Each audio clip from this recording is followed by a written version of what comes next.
en la Pachamama, todos y todas tenemos cabida. Entonces esto, y todos y todas somos responsables. Entonces esta perspectiva de casa común es una casa que no excluye, sino una casa que acoge, que recibe, que puede ser compartida y en la que las diversas culturas podemos convivir siempre y cuando haya justicia, dignidad y respeto.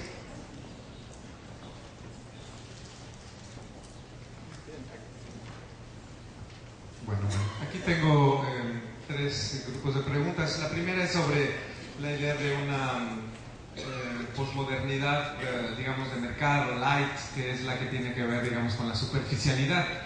Pienso que si bien existen ese tipo de fenómenos, digamos, del consumismo, de la mediocracia, como la llama Enrique Dussel, globalizada, el poder de los medios, que manipulan a las masas, no solamente para comprar mercancías de consumo, digamos, perecedero, sino también para comprar candidatos presidenciales. Esto lo hemos visto recientemente en México. Entonces, bueno, si bien existe ese fenómeno social y político, económico, lo que creo yo que se trata de rescatar en muchos autores posmodernos de ambos lados del Atlántico y también en otros continentes es la aparición de esta nueva, digamos, comprensión de la vulnerabilidad humana de todo sujeto y por lo tanto de su constitutiva apertura al otro. Algunos lo llaman ontología relacional, otros lo llaman una ética de la compasión, un pensamiento transcultural, es decir, como que tiene muchas aristas esta conciencia de lo insuficiente que es un único modelo, que se propone como el verdadero. Y claro, esto afecta directamente a la teología, que ha tenido siempre esa pretensión de universidad, como la filosofía, por cierto. Otra pregunta es un poco más técnica sobre por qué no hablar de sobremodernidad. Claro, hay muchos nombres: hipermodernidad, altomodernidad, high modernity, dicen los anglosajones, sobremodernidad, es decir, ¿por qué no tenemos las palabras para todavía comprender esta realidad? Mariano Corbí, que es un catalán, habla de un cambio de racionalidad que él llama razón digital. Todavía hay que ver si es otro término pertinente o no, porque no procede por afirmación, negación de binarios, sino por red de significados, y que son muchas las redes. Por lo tanto, es una de las perspectivas. Hay varios autores que hablan de lo que se está gestando, pero creo que antes de pensarlo hemos de captar estos signos de los tiempos posmodernos que tienen que ver con la aparición de sujetos que tradicionalmente han sido excluidos, pero que afirman su derecho a ser reconocidos en la plaza pública. Y en eso creo que la ética del discurso es muy importante, porque nos ayuda a reconocer que sí tenemos una herramienta racional y política para poder incluir la diferencia, y que es el espacio público en las sociedades y, diría yo, en la iglesia. Pero eso es una tarea pendiente, precisamente porque estas voces de identidades negadas o excluidas hoy afirman, ni siquiera piden permiso, afirman el derecho de existir y lo viven. Entonces, en este sentido, creo yo, el término es lo de menos. Dame chance, Carlos, dame chance. A ver, entonces, aquí la pregunta es si con el planteamiento de una espiritualidad política no es que se pierde la dimensión escatológica de la espiritualidad y de la teología de la liberación, es decir, que quede reducido todo eso a un mero plano histórico.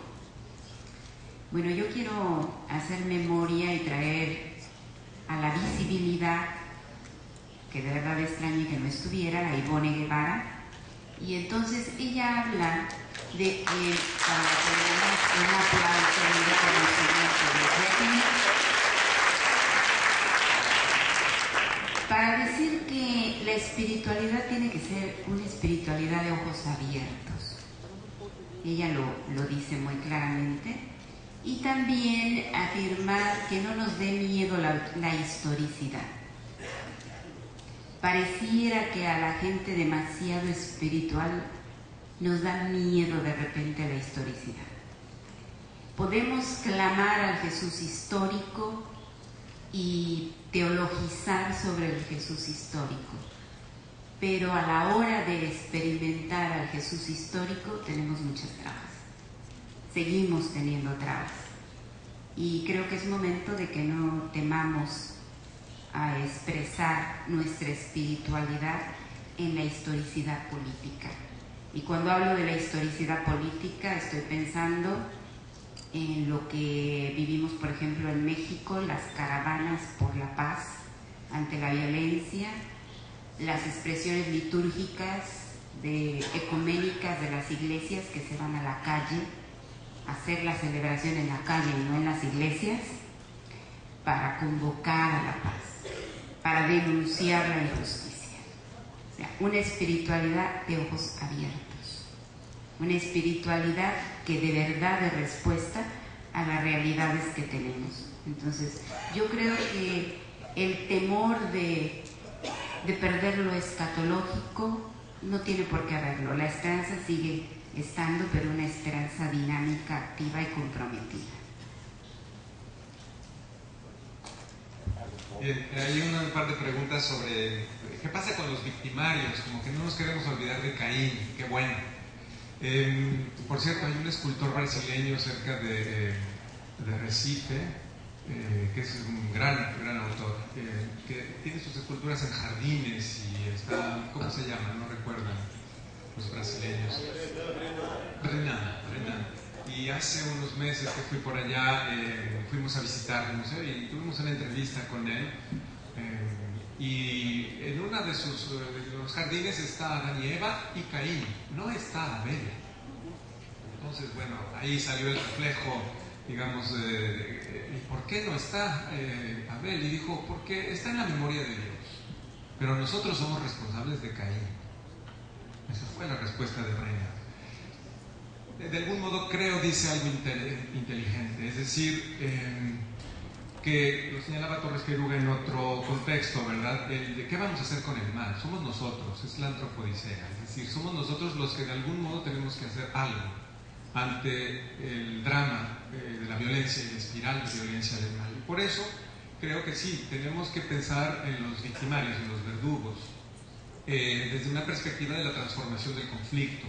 Esto se ha trabajado mucho en América Latina, sobre todo organizaciones ciudadanas que están implicadas en la transformación del conflicto, en Colombia, en toda América Latina, en Chiapas, en México, en Perú, incidencia ciudadana en la agenda política, en los medios de comunicación, resistencia civil, pacífica y no violenta. Es decir, hay que interpelar, por supuesto, al verdugo, pero desde la memoria de las víctimas. Es lo que ha hecho, por ejemplo, el Movimiento por la Paz con Justicia y Dignidad en México, que atravesó todo el país de norte a sur y después los Estados Unidos, desde Los Ángeles hasta Washington, para tratar de hacer memoria y nombrar a las víctimas, y en el corazón del imperio, como se suele decir, también nombrarlas y pedir a los verdugos, algunos dicen que esto es ingenuo, que cambien sus políticas, porque el tráfico no solo es de drogas, sino también de personas y sobre todo de armas. Es un gran negocio que beneficia a muchos en todo el continente. Entonces el punto, creo yo, y con eso termino para darle la palabra a Marilu, es la cuestión de no olvidar a los verdugos en este sentido, la perspectiva de la apelación, del llamado a la conversión urgente y mediante presiones pacíficas no violentas, que son las que permitirán, dentro de las democracias liberales de Occidente, que es el contexto en el que nos movemos, mientras no surge ese otro modelo sociopolítico y económico que los antisistémicos dicen solo desde abajo, desde el no poder, no desde la partidocracia. Bueno, mientras tanto podríamos hacerlo, creo yo, con la acción ciudadana. Aquí la última pregunta es: ¿cómo es posible la espiritualidad sin religión? Bueno, yo no he dicho que la espiritualidad sea sin religión, pero la pregunta, primero hay que entender qué cosa entendemos por religión y a qué le llamamos religión. Que si se trata de mantener una lucha de verdades religiosas y pensar que eso es religión, bueno, pues entonces nuestra espiritualidad está, pero como en el tiempo del preconcilio, para no decir otra cosa.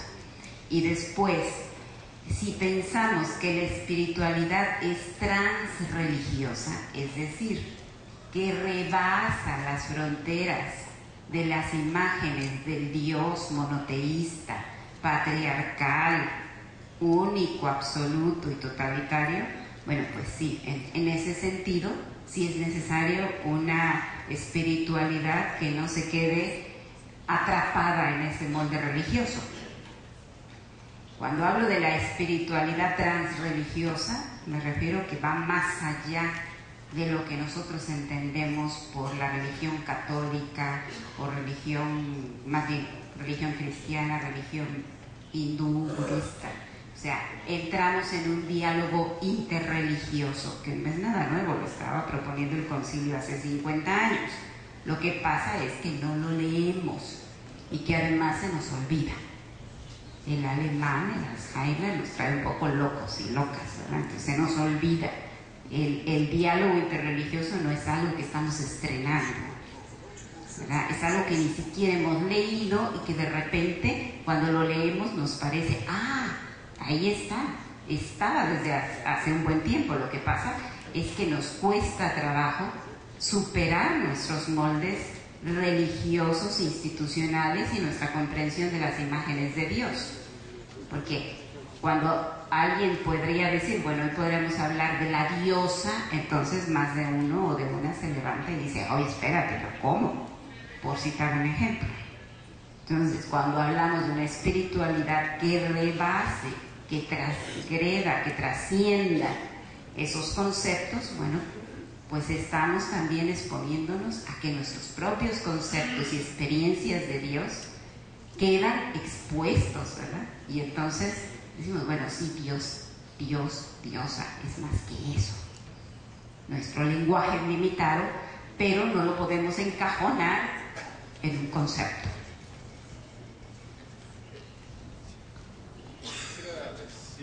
Quisiera decir algo al respecto, gracias. Sobre esto de religión, espiritualidad sin religión.